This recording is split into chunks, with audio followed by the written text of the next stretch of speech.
Hey guys, we're here at Ox Hill Park in Chantilly, Virginia, where at this very site, a young man who inherited millions but was destined to pursue a military career died here on this battlefield September 1st of 1862. This is a story of Phil Kearny and his mark on history. Now, at the age of 22, Phil Kearny inherited millions from his grandfather, but he was still determined to pursue a career as a soldier.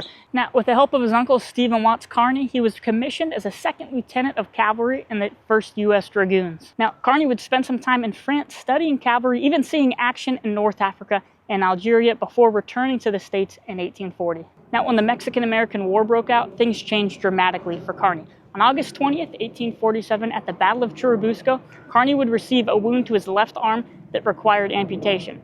In fact, Brigadier General and future President Franklin Pierce would hold Kearny down while his arm was amputated by a surgeon.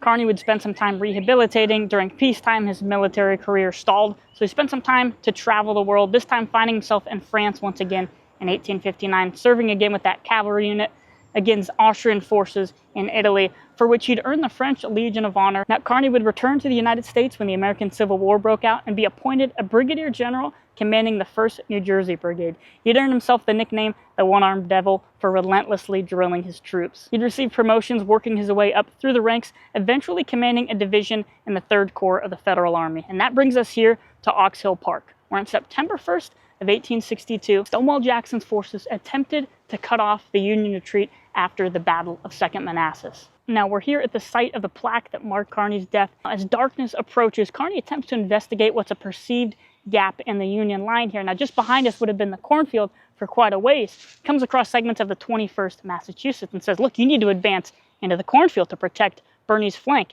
They protest. They say it's full of rebels.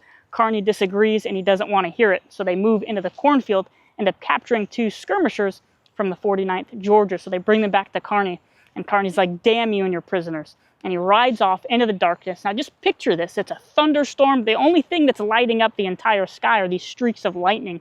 So Kearny advances. Unfortunately for him, he runs into the 49th Georgia. And as he's realizing his mistake and attempts to wheel away and take off, the only thing that lights up the darkness is the illumination from the muskets, and Kearny is killed instantly. Now, as we head over to the markers for both Phil Kearny and Isaac Stevens, the division commanders who both met their end here on the Chantilly battlefield, let's get a sense of the overall picture. Now, the Confederates held the field, so it's a tactical victory for them, but as far as the strategic element to things, the Union was able to kind of prevent the Confederates cutting off the retreat to Washington. Now, Kearny leaves behind an incredible legacy and a life of adventure. The signature we have of here is a Mexican war-dated provision request that's approved